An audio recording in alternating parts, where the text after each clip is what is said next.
Hello అండి, welcome back to సీతాకోక చిలుక. అందరూ ఎలా ఉన్నారు? బాగున్నారా? చూస్తున్నారా ఈ బ్లౌజ్ హ్యాండ్ ఎంత బాగా వచ్చిందో. లేటెస్ట్ ట్రెండింగ్ హ్యాండ్ కదా ఇది. ఈ హ్యాండ్ యొక్క కట్టింగ్, ఈ హ్యాండ్ ఎలా కట్ చేసుకోవాలి, ఎలా స్టిచ్ చేసుకోవాలి అనేది ఇప్పుడు మనం ఈ వీడియోలో చూద్దాం. ఓకేనా? ఫస్ట్ అయితే మనం నార్మల్ హ్యాండ్స్ ఎలా కట్ చేసుకుంటామో అలాగే కట్ చేసుకోవాలండి. మీకు ఎంత లెంత్ కావాలో అంత లెంత్లో నేనైతే ఇక్కడ 7 ఇంచెస్ పెట్టుకున్నాను. అందులో 5 ఇంచెస్ ఒకటి, 2 ఇంచెస్ ఒకటి సపరేట్ 2 పార్ట్స్ తీసుకున్నాను. టూ పార్ట్స్లో ఏంటంటే మనకు కింద బార్డర్ వస్తుంది. ఇప్పుడు 5 ఇంచెస్ హ్యాండ్ ఉంది కదా, అక్కడ మనకు పఫ్ అనేది వస్తుందన్నమాట. ఈ పఫ్ కోసం నేనైతే మెయిన్ ఫ్యాబ్రిక్ని తీసుకొని ఇలా 2 ఫోల్డింగ్ చేసుకున్నాను. ఒక హ్యాండ్ది చూపిస్తున్నానండి. 2 ఫోల్డింగ్ చేసుకుని రోజు ఎటువైపు ఉందో అక్కడి నుంచి ఒక 4 ఇంచెస్ వరకు ఒక లైన్ గీసుకోండి. క్లాత్ని బట్టి 4 ఇంచెస్ కానీ 3 ఇంచెస్ కానీ మనం ఎంత ఎక్కువ క్లాత్ తీసుకుంటే పఫ్ అనేది అంత ఎక్కువ వస్తుంది. తక్కువ కావాలనుకుంటే తక్కువ తీసుకోవచ్చు. ఇలా 4 ఇంచెస్ తీసుకొని, ఇది వచ్చేసి పఫ్ కోసం అన్నమాట, అందుకే నేను పి అని రాసాను చూడండి. ఇప్పుడు మన మెయిన్ హ్యాండ్ ఉంది కదా, అది యాజ్ ఇట్ ఈస్ ఎలా ఉందో అలాగే ప్లేస్ చేసేసుకోండి. ఇటువైపు వచ్చేసి పఫ్ వస్తుంది, అటువైపు మెయిన్ హ్యాండ్. ఇప్పుడు మనకు పఫ్ కావాలంటే కొంచెం పైనకి ఎక్కువ క్లాత్ తీసుకోవాలి కదా. సో పఫ్ ఎటువైపు ఉందో అటువైపు పైనకి ఒక 1.5 ఇంచ్ వరకు ఎక్స్ట్రాగా మార్జిన్ చేసుకోండి. నాకు క్లాత్ తక్కువ పడిందండి, లేదంటే 2 ఇంచెస్ పెట్టుకునేదాన్ని. మీకు ఒకవేళ క్లాత్ అవైలబుల్ ఉంటే 2 ఇంచెస్ తీసుకోవచ్చు. ఇక్కడ 1.5 ఇంచ్ నుండి మన మెయిన్ హ్యాండ్ ఏదైతే ఉందో అందులోకి అలా స్లోప్ చేసుకుంటూ యాజ్ ఇట్ ఈస్ అలా ఒక మార్కింగ్ చేసేసుకోవాలి. నేను ఎలా చేస్తున్నానో చూస్తున్నారు కదా, అలా మార్కింగ్ చేసేసుకోవాలి. ఇప్పుడు మనం పైన ఎంత ఎక్కువైతే హైట్ పెంచుకున్నామో పఫ్ కోసం, కింద కూడా అంతవరకు ఒక లైన్ గీసేసుకోండి. పైన 1.5 ఇంచ్ తీసుకున్నాను కదా నేను, కింద కూడా ఒక 1.5 ఇంచ్ వరకు తీసుకొని స్లాంట్గా ఒక లైన్ గీసేసుకోవాలి. అప్పుడే మనకు షేప్ అనేది పర్ఫెక్ట్గా వస్తుందన్నమాట. చూసారా, నేను టేప్ ఎలా పెడుతున్నానో అలా పెట్టి ఒక లైన్ అయితే గీసేసుకోవాలి. ఇప్పుడు యాజ్ ఇట్ ఈస్ ఈ లైన్స్ ఎలా ఉన్నాయో అలాగా ఫ్యాబ్రిక్ని నీట్గా కట్ చేసుకోండి. ఇది సిల్క్ క్లాత్ కదా, అటు ఇటు జరిగిపోతూ ఉంది. కొంచెం చూసుకొని యాజ్ ఇట్ ఈస్ కట్ చేసుకున్న తర్వాత ఆ లైన్స్ ఎక్కడెక్కడ ఉన్నాయో అవన్నీ చూసుకొని మార్క్ చేసుకోవాలి. ఎందుకంటే మనకు పఫ్ ఇచ్చేటప్పుడు ఎక్కడి నుంచి ఎక్కడికి పఫ్ ఇవ్వాలి అని చెప్పేసి ఒక ఐడియా ఉంటుందన్నమాట. సెంటర్లోకి ఒక టక్కు, అలాగే పైన సెంటర్లోకి ఒక టక్కు, 4 ఇంచెస్ లైన్ గీసుకున్నాం కదా, అక్కడి నుంచి కూడా ఒక్కొక్క టక్ ఇచ్చుకొని నీట్గా చూసుకొని జాగ్రత్తగా కట్ చేసుకోవాలి. ఈ హ్యాండ్స్ వితౌట్ లైనింగ్ కూడా స్టిచ్ చేసుకోవచ్చు, కాకపోతే లైఫ్ ఎక్కువగా ఉండదు. బ్లౌజ్ కదా, డ్రెస్సెస్కి అయితే వితౌట్ లైనింగ్ కూడా చేసుకోవచ్చు. బ్లౌజెస్ మనం ఎక్కువ రోజులు యూజ్ చేస్తుంటాం కాబట్టి లైనింగ్ వేసుకోవచ్చు. తక్కువ లైనింగ్ ఉన్నప్పుడు ఈ మెథడ్ మనం యూజ్ చేయొచ్చు.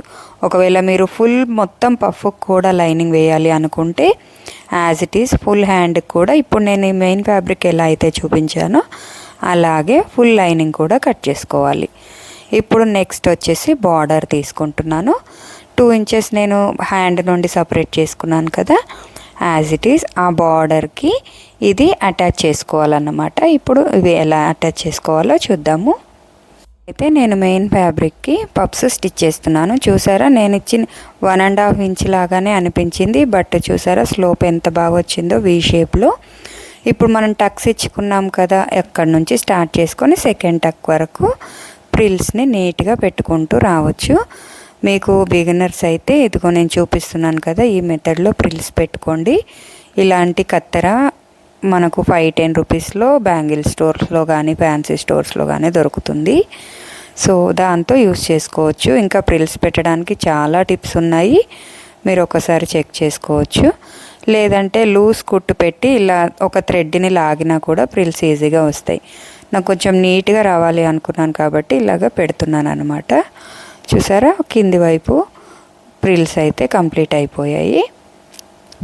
ఇప్పుడు పైన వైపు కూడా సేమ్ అలాగే మనం మార్క్ చేసుకున్నాం కదా, ఎక్కడి నుంచి మార్క్ చేసుకున్నామో అక్కడి వరకు నీట్గా ప్రిల్స్ పెట్టుకుంటూ రండి. జాగ్రత్తగా అడ్జస్ట్ చేసుకుంటూ ప్రిల్స్ పెట్టుకోవాలి.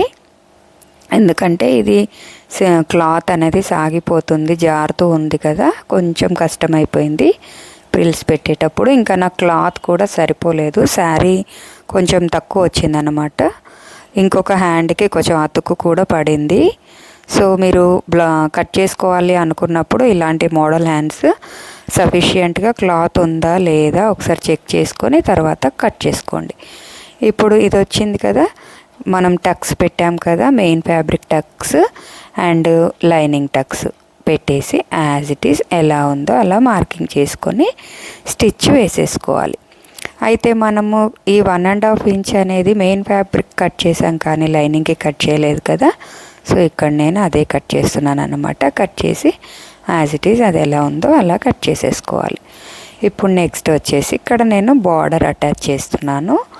ఇది 2 పీసెస్ తీసుకున్నానండి స్టిఫ్గా ఉండడానికి. బార్డరు ఒక్కొక్క దానికి 2 పీసెస్, టోటల్గా 2 హ్యాండ్స్కి కలిపి 4 పీసెస్ తీసుకున్నాను.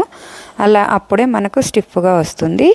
ఆ బార్డర్ ఎలా ఉందో అలాగా కొంచెం క్లాత్ ఎక్స్ట్రా కట్ చేసుకోండి బార్డర్ కట్ చేసుకునేటప్పుడు. చూసారా, సేమ్ అలా స్టిచ్ చేసుకొని నెక్స్ట్ వచ్చేసి ఆ క్లాత్ని వెనకాలకి తిప్పేసుకోవాలి. మనం హ్యాండ్స్కి ఎలాగైతే బార్డర్ అటాచ్ చేసేటప్పుడు హ్యాండ్స్ వెనక్కి తిప్పుకుంటాం కదా, అదే మెథడ్ ఇక్కడ కూడా యూజ్ చేయాలన్నమాట. బార్డర్ రెడీ అయిపోయింది చూసారా. ఇప్పుడు దీన్ని హాఫ్ ఫోల్డ్ చేసుకొని కరెక్ట్గా సెంటర్లోకి కట్ చేసేసుకోవాలి క్లాత్ని. సారీ అండి, ఇది స్టిచ్చింగ్ చేసేటప్పుడు, బార్డర్ స్టిచ్చింగ్ చేసేటప్పుడు వీడియో అనేది రికార్డ్ అవ్వలేదు, నేను చూసుకోలేదు. అయితే ఇది ఎలా అంటే బార్డర్ని మనం స్ట్రైట్గా స్టిచ్ చేసాం కదా, దాన్ని 2 పార్ట్స్గా కట్ చేసి ఒకదానిపైన ఒకటి ఇలా క్రాస్గా పెట్టి స్టిచ్ చేసుకోవాలి. స్టిచ్ చేసుకున్న తర్వాత మనకి ఈ షేప్ అనేది వస్తుంది. యాజ్ ఇట్ ఈజ్ ఈ షేప్ ఎలా ఉందో మనం ఫస్ట్ హ్యాండ్ కట్ చేసాం కదా, దానికి ఆపోజిట్లో ఇలా అటాచ్ చేసేసుకోవాలన్నమాట. చూస్తున్నారా, ఇట్లా అటాచ్ చేసుకొని ఇంకా హ్యాండ్ ఫిట్టింగ్ ఇచ్చేసుకోవడమే. ఇదైతే చాలా సింపుల్ అండి, మామూలుగా మీరు కూడా ట్రై చేయొచ్చు.